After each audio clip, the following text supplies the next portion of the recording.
It is October 27th, 1929. On a cool Sunday evening, somewhere in America, 5 people are going to bed.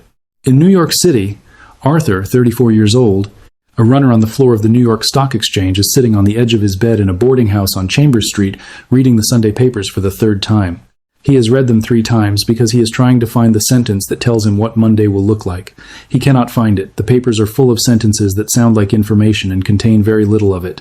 In Pittsburgh, Pennsylvania, Frank, 41 years old, a foreman at a Carnegie steel rolling mill, is eating a late supper with his wife Helen at the kitchen table. The radio is on. A commentator is saying something about the stock market. Frank does not own stocks. He has never owned stocks. He listens for 30 seconds and then asks Helen to turn it to music. In Cedar Rapids, Iowa, Edna, 58 years old, the wife of a grain merchant, is writing a letter to her daughter in Minneapolis. She mentions in the 3rd paragraph that she has heard the stock market has been having difficulties and that she hopes it will not affect the price of corn, which has already been low enough this season to make things difficult. She does not dwell on it. She moves to the 4th paragraph, which is about her daughter's new curtains. In Chicago, Illinois, Thomas, 28 years old, a teller at the First National Bank of Chicago, is not sleeping.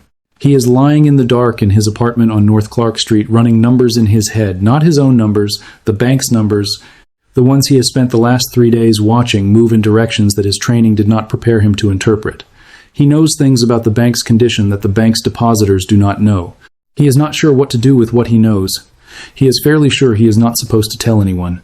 In Brooklyn, New York, Lev, 44 years old, a Jewish immigrant from Odessa who has run a small grocery on Pitkin Avenue for 11 years, is locking up the store.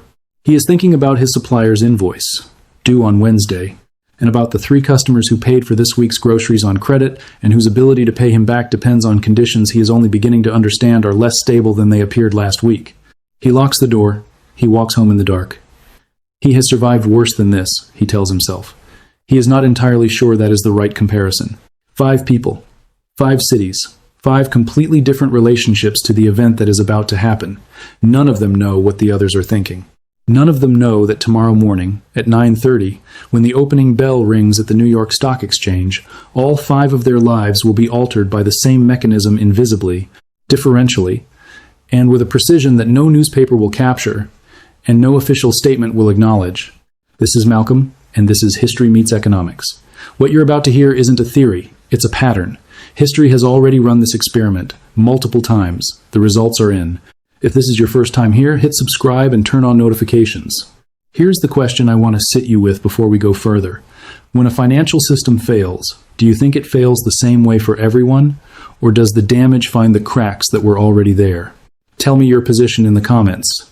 Monday morning, October 28th, 1929, 9:30 a.m. The opening bell rings. Arthur is on the floor. He knows within 4 minutes that today is different from Thursday. Thursday had the quality of a sudden storm, violent, disorienting, but containing within it the possibility that it might pass. Monday has a different quality entirely. Monday feels like the weather has simply changed. Like the temperature that existed on Friday no longer exists, and what replaced it is not a temporary condition but a new condition, and the people on the floor who have been doing this long enough to know the difference between the two are already knowing it. The sell orders are not arriving in a panic. They are arriving in a queue, organized, systematic. The margin calls that went out on Friday evening and Saturday morning have generated a specific, calculable volume of forced selling that is now working its way through the system with the implacable logic of arithmetic. These are not frightened men making emotional decisions. These are brokerage houses executing the contractual liquidation of accounts whose collateral has fallen below the required threshold. The machine is not panicking. The machine is simply running. By 10:30, the Dow has fallen 4%. By noon, 7%. The ticker tape is running late again, not the 90-minute delay of Thursday, but a steady, accumulating lag that means the prices being reported are already history by the time they are read. Men on the floor are making trades against numbers that no longer exist. The gap between what the tape says and what the market is doing is itself a source of additional panic, because investors receiving the delayed tape prices believe the market is better than it is, place orders on that belief, and then discover when the orders are executed that the price they paid was not the price they thought they were paying. Frank, in Pittsburgh, knows none of this. Frank is at the mill at 6 in the morning for the first shift. He is watching his crew feed steel billets into the rolling mill with the focused attention of a man responsible for the safety and output of 37 other men. The mill is running at full capacity. The orders are there. The steel is moving. Whatever is happening in New York is, from the perspective of the rolling mill floor at 6 in the morning, not happening here. This is the first thing to understand about the first 48 hours after a crash. The crash does not arrive everywhere simultaneously. It arrives at the exchange on Monday morning with full, undeniable, catastrophic force. It arrives in Pittsburgh in a different form, on a different timeline, through a different mechanism. The distance between Wall Street and the rolling mill is not geographical, it is structural. And in that structural distance, for a brief and deceptive period, it is possible to believe that what is happening in New York is not coming for you. Monday afternoon, October 28th, 1929. The Dow closes down 12.8%. It is the largest single-day percentage decline in the history of the exchange to that point. The closing bell is not a relief. It is a pause. Arthur walks off the floor and into the street and stands on Broad Street for a moment, breathing the October air. Around him, men are standing in small groups, talking in low voices. Not the animated, performative conversation of traders discussing a volatile day. The quieter, more serious conversation of people trying to orient themselves in a landscape that has changed. He walks to a telephone and calls his mother in the Bronx. She has a savings account at a local bank. He tells her, without explaining why, that she might want to make sure she has some cash at home. She asks him if everything is all right. He says yes. He is not sure that is true. Thomas, in Chicago, has been at his teller window since 8 in the morning. The First National Bank of Chicago has not experienced a run today. The news from New York has not yet translated into the specific, embodied fear that makes people physically go to a bank and stand in a line. But the phone has been ringing all day. Depositors calling to ask questions. Some of them casual, curious, the way you call to ask about the weather somewhere you are thinking of visiting. Some of them less casual. Thomas has been trained to say that the bank is sound, that deposits are secure, that there is no cause for concern. He has been saying it all day. He believes most of it. He is not certain about all of it. He answers each call with the same steady, practiced assurance and hangs up the phone and waits for the next one. This is the second thing to understand about the first 48 hours. The banking system and the stock market are two different systems that most ordinary people experience as one system. In October 1929, there was no federal deposit insurance. The Federal Deposit Insurance Corporation would not be created until 1933. A bank run was not an irrational response to a stock market crash. It was a rational response to the correct understanding that the banks were themselves exposed to the stock market through their lending, through the margin loans they had extended to brokers and investors, through their own investment portfolios, through the web of obligations connecting the financial system's components in ways that were not disclosed and were not required to be. Thomas knows some of this. His depositors do not. The asymmetry is not conspiracy. It is the ordinary condition of a financial system operating without the transparency requirements that would only be legislated into existence after the disaster made their absence undeniable. Edna, in Cedar Rapids, has received a telephone call from her neighbor Dorothy in the afternoon. Dorothy's husband works for an insurance company and has heard from his colleague in the Des Moines office that the stock market has fallen very badly today. Edna and Dorothy discuss this for 11 minutes. Neither of them own stocks. Both of them are married to men whose incomes depend on the agricultural economy, grain prices, farm credit, the relationship between the price of corn and the cost of the inputs required to grow it. Neither of them, in the 11-minute conversation, makes the connection between the stock market in New York and the price of corn in Iowa. The connection exists. It will make itself apparent over the following 18 months. On Monday afternoon, it is not yet visible from Cedar Rapids. Lev, on Pitkin Avenue in Brooklyn, closes the store at 7 in the evening and counts the day's receipts. They are slightly lower than the previous Monday, not dramatically, enough to notice. 3 of his regular customers did not come in today. One came in and bought less than usual. The neighborhood is largely working-class garment workers, factory hands, small tradespeople, recent immigrants like himself with no stock market exposure and no margin accounts. The immediate transmission belt between Wall Street and Pitkin Avenue is not financial. It is psychological. And the psychology has not yet fully shifted. Today people are talking about the market the way they talk about a fire in another part of the city, as news, as drama, as something happening to other people in other circumstances. Lev knows, from Odessa, from 1905, from the specific education and instability that certain kinds of childhoods provide, that the feeling of something happening to other people in other circumstances has a limited shelf life. He extends 3 new credit accounts today anyway, because the families asking are families he has known for 7 years and they are good for it. He writes the amounts in his ledger in his careful, slanted handwriting and locks the ledger in the drawer under the counter and goes home. Tuesday morning, October 29th, 1929. Arthur does not need to read the papers to know what Tuesday will be. He knew what Tuesday would be when he left the floor on Monday. The margin calls generated by Monday's decline have already been calculated. The volume of forced selling waiting for the opening bell is already determined. The machine has been loaded overnight. He arrives on the floor at 8:45. The atmosphere is unlike anything he has experienced in 11 years. Not the adrenaline of Thursday, not the grim determination of Monday. Something quieter and more serious, the atmosphere of men who have stopped hoping that the situation is temporary and begun thinking about what permanent looks like. The opening bell rings. Within the first 30 minutes, the volume of selling exceeds anything the exchange has ever processed. The ticker tape falls so far behind that it becomes functionally useless. Prices on the tape are an hour old before they are read, making the tape not a source of information but a document of recent history. Men are shouting prices across the floor that bear no relationship to the numbers running through the tape machines. The market is operating in 2 simultaneous realities, the reality of what is happening on the floor, which is catastrophic, and the reality being reported by the tape, which is merely very bad.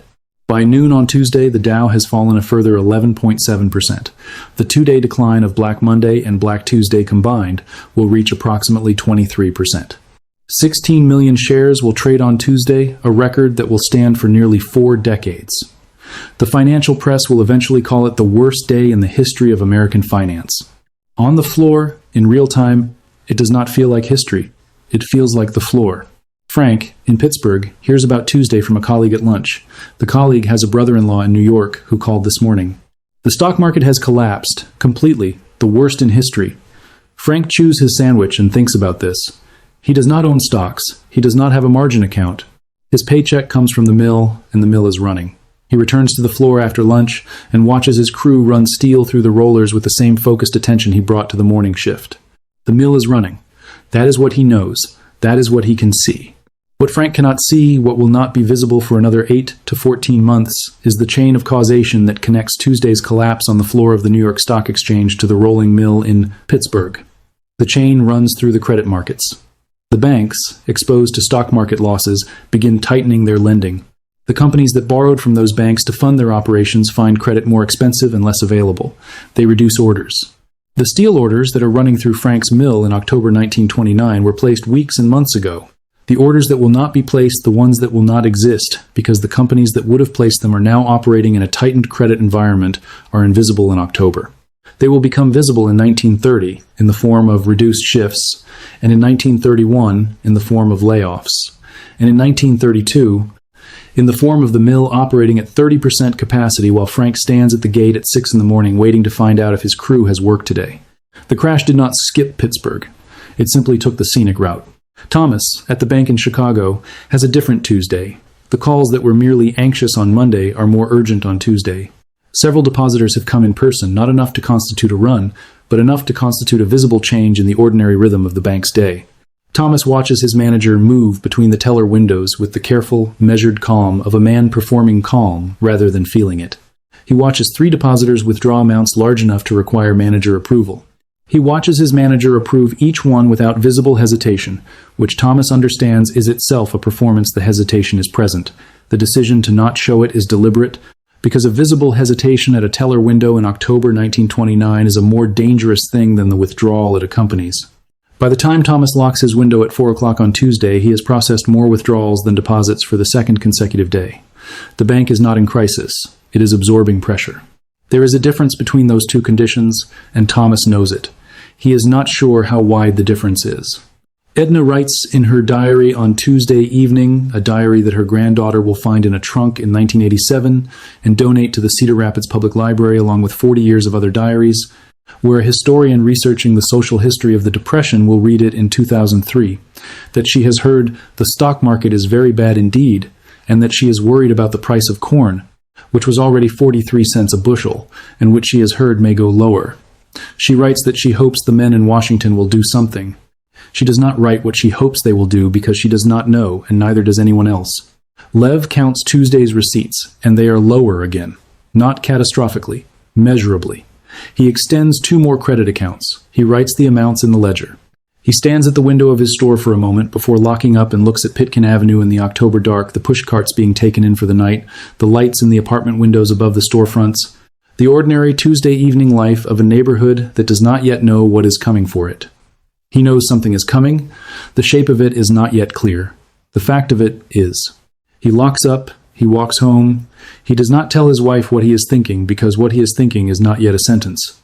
It is a feeling, the specific, calibrated unease of a man who has survived enough history to recognize its early symptoms and who has learned from that survival that the correct response to the early symptoms is not panic and is not denial. It is preparation. Quiet, undramatic, thorough preparation for a range of outcomes wider than the one currently being discussed in the newspapers. He sleeps.